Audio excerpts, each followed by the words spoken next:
Smoking, gambling, drinking, partying, these are not society's biggest problems. It sounds crazy to say at first because literally everybody in every society could probably agree that stuff like smoking and drinking and gambling are some of the worst things you could do and they are life ruining. And this is definitely true that a person's life can easily get ruined just because they decide to have one cigarette at the wrong time in their life and they get addicted to it too young, or they do too much, or they just don't have the control. But if you really think about it, these are all symptoms of the same problem. And the problem is that people do not know how to regulate themselves. Specifically, they don't know how to regulate their stress. If you think about how a lot of, and I think I can speak on this because I'm around people who have smoked, vaped, gambled since a young age, and it's difficult for them to quit it. And now that we're all older, I've seen some of these behaviors shift onto stuff like partying, and drinking, right? So from my experience, I feel that even though the stuff they're doing is probably not good, obviously it's affecting everyone's physical health. There's no doubt about that. But I would make an argument that the root cause of it is because of a mental issue, and it's all the same mental issue that just hasn't been solved. And as a result, all of these things, all of these sins that we consider in society, are really just symptoms.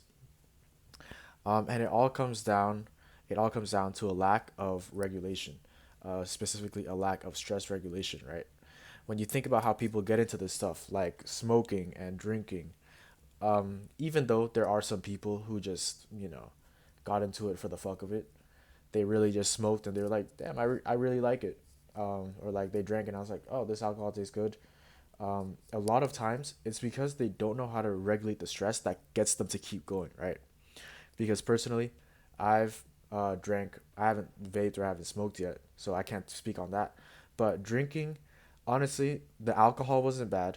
It tastes pretty good if you make a cocktail with it, and it's the afterwards is pretty fun. You get to really express yourself, and yeah, even though you might throw up if you do too much, and you might have a hangover. In my experience, I would drink again just because the fun of it all, like just having fun drinking and expressing myself and socializing, that was much better. That was a net positive compared to me throwing up once or twice. Um, but the people who get into it for the long term, a lot of times they keep going because they can't regulate themselves. They can't regulate themselves and they can't regulate their stress. Imagine you smoke one time and you get the buzz, which is what I've heard. For people who smoke, the first time they get a buzz, the buzz is really just them being lazy. But sometimes it can have other effects, or it's them being dizzy, not lazy. But there can be other effects, and the reason why they go back is because from my experience and from what I've seen other people do, they just feel stressed. There's something going on with their life, or they're really just bored. They got nothing going on. So what do they decide to do? They just take out a cigarette and they're like, "Oh, well, last time it felt pretty good. Let me do it again." And at first this is fine, right? This is what I thought when drinking is like my first time drinking. I was like, "Oh, it's fun." And then I got bored. I wanted to have a party at my house. So I was like, "Oh, let me just drink again. Can't hurt that much." And it did not hurt that much. But if you keep stacking and stacking and stacking, you stop regulating yourself. Shit. Yeah, I'm recording on some crazy setup. But if you stop regulating yourself, it's really hard. It's really hard to control it, and that's what causes the issues of being addicted, right? It sounds obvious, but really, it's because you're stressed and you don't know how else to get rid of the stress that you decide to do stuff like drinking or smoking or vaping.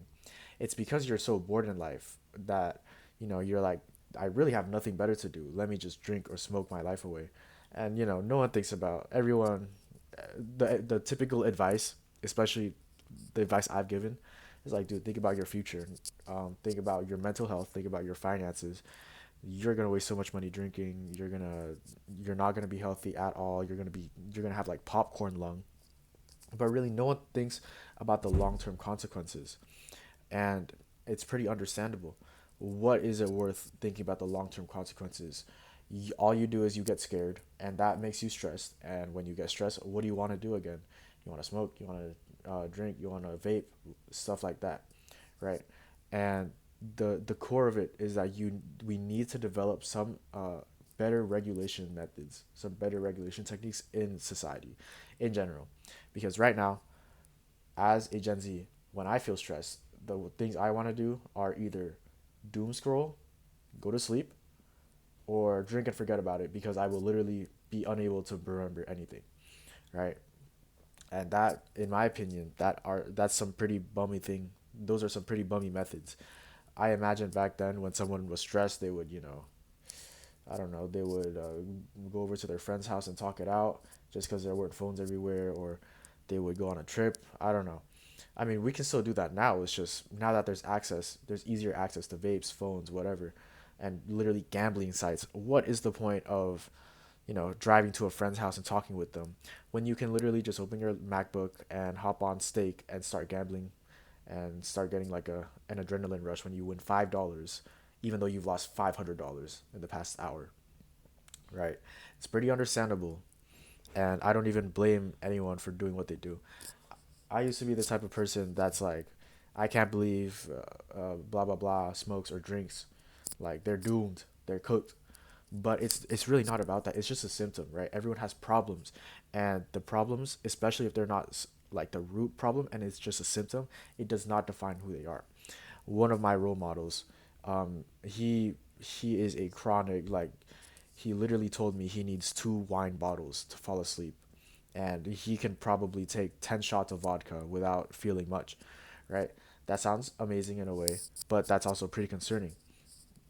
And me in the past, I would think like, dude, this guy's cooked. Like, this guy can should not be anything in life.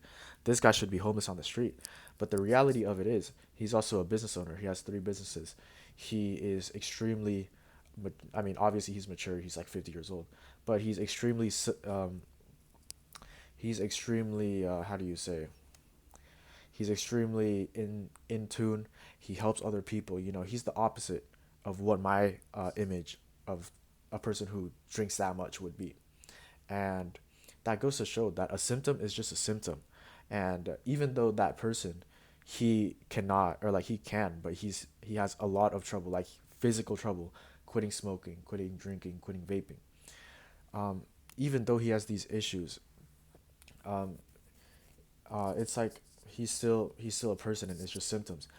Does he lack does he lack self-regulation? No, because he can run businesses. You can't run a business if you can't even regulate yourself.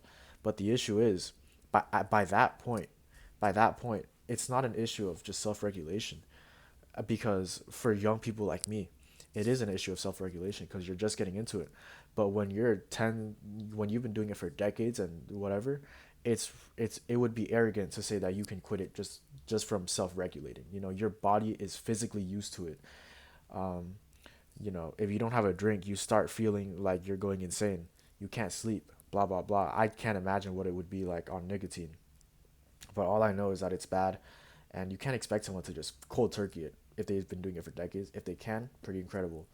But yeah, my point is that all these things that I mentioned, smoking, vaping, gambling, drinking, stuff in that category, it's all symptoms of one big problem we haven't solved yet. And you know, nowadays I think it's getting worse in society. Every day we just get access to lower quality. We it's more accessible, but it's also lower quality. You can doom scroll and watch brain rot AI videos, or this is what I think is crazy. You can talk to fictional characters that are generated and role played by AI, stuff like that. I mean, at this point, at this point, like, you can't expect someone to not go into this type of stuff. Like, when people tell me like, oh, I drink, I smoke, and then like I can already predict like what kind of background they have, is that their life was not it was not fun enough, or that's a bad way to put it. Their life was not fulfilling enough, or they were too stressed, and as a result, one little moment turned into literally the core of their life. One little cigarette turned into 10 smokes a day or a whole pack a day. And this is why, one, finding good coping mechanisms is so important. You don't want to just quit smoking and vaping by doom scrolling. You don't want to just quit smoking by strapping yourself to a chair and not eating. Stuff like that doesn't work. You need to develop healthier habits and practices. It can literally be, I think, if it either benefits you mentally or physically or spiritually, then it's a good habit. Some people might think going to the gym is stupid, benefits you physically. Some people might think reading is stupid, benefits you mentally. Some people might think meditation is stupid, it benefits you psychologically. And it's much better than just drinking and smoking and gambling. It does not affect you in a negative way. Stuff like that does not affect you negatively. And so, one, we need to develop better habits, better coping mechanisms. But two, we need to find more meaning in life. And obviously, we need to develop more meaning in our life. Um, it's hard. It's hard to just say it, or it's easy to say it, but it's hard to do. You know, but if you think about it, if you start spending time developing your own life, curating your own life instead of just being passive, like you really would not have time to even think about smoking and drinking, right? If you're actively working on yourself, whether it's improving your body or starting a new hobby and getting or following your dreams, you're not gonna have time to think about, oh, I'm bored, I should vape, or I'm stressed. I mean, you're definitely gonna get stressed when you're developing your dream life. But at the same time, I feel like if you're truly working towards that dream life and you're working towards that fulfillment, the stress and the stress of doing the hard work and stuff is gonna be counteracted by the fulfillment you get. Yes, maybe training for a marathon is gonna physically tire you and it's gonna make you want to gamble. It's gonna make you want to gamble on steak or whatever. But if you're training for a marathon, you're gonna feel so good every time you train, and you're gonna when you see your progression and that you're getting close to like the marathon requirement. I bet that's gonna feel much better than just opening your MacBook and then click click click on a gambling site.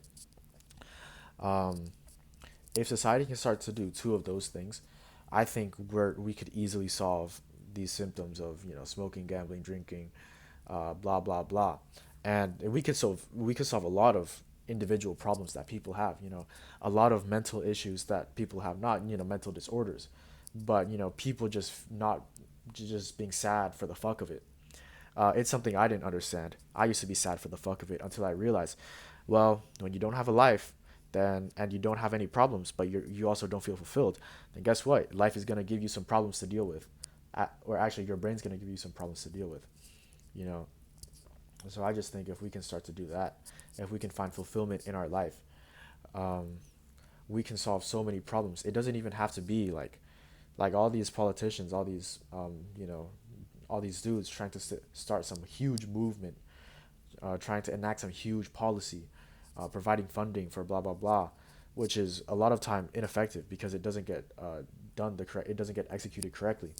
You know, great and all, but I think everyone individually trying to fulfill themselves and develop better coping mechanisms, that's gonna solve that's gonna solve the issues for them, and as a result, they can help others do it. It's like a snowball effect, and it's super easy because you don't need to provide funding for someone to go find their hobbies. Like it sounds stupid to me that people aren't doing this already. But back then I didn't do it. I kind of realize now as I've matured, like if I feel sad, if I'm overthinking, then bro, pick up a hobby. Like really, who would it be overthinking when they have a fun hobby that they could do? Why would you choose to overthink? But anyways, um, yeah, fulfillment, and broadly speaking, because I haven't even given my thoughts on how to like how to actually get fulfilled. I've only said be fulfilled. I think people can be fulfilled by first of all, they really need to drown out all of the noise in their life. And this means all of their opinions. They need to analyze it and see whether it's actually their opinion, their preference, their bias, or if it's their parents or their friends. Right? Because then you don't have to pick anything, but you can start to eliminate. Like, oh no, I actually don't like studying. I actually don't like trading meme coins, even though it sounds cool. Like, I actually don't like doing this type of stuff. what I and then once you narrow it down enough, you get left with these things. You're like, oh, I don't mind biking, I don't mind running, I don't mind working out, I don't mind sewing machine like sewing clothes. Let me try this, and then you get into it, you start to like it, right? And it's not about forcing yourself to like it. If you don't like it, you don't like it. But if you do like it, then just do it. Just do it for the fuck of it, not to achieve some crazy goal, like not to get $1 million from sewing clothes. Just do it. And if you feel like you're continuously developing a passion, then congratulations, you found a good coping mechanism. Whenever you're stressed, you can just go back to sewing, and and that's much healthier than vaping or whatever. And two, you also learn you're probably gonna learn a skill. So yeah, I think basically that's how to get fulfilled. I could probably talk about how to be fulfilled for like 30 minutes, but I think there's no point in overcomplicating it. All you have to do is drown out other people's opinions, find what you can tolerate or what you like, and then experiment, try it out, and be genuine about it. Don't try to force it on you. If it sounds cool but you don't really like it, then don't do it. If you think you like day trading but really it's because you like the money, but then you day trade and you lose and you're like, I gotta keep going, then I'm sorry, it's not a hobby, it's not a passion, it's you being obsessed about something that is unrealistic. Or day trading doesn't have to be unrealistic, but it's you being obsessed and disillusioned because you don't see the full picture, and you're blinded by oh, it's a cool hobby, even though you don't like it yourself, right? So yeah, that's about it, I think. Just be fulfilled, develop some better coping mechanisms, stop doom scrolling, vaping, whatever, gooning. Yeah.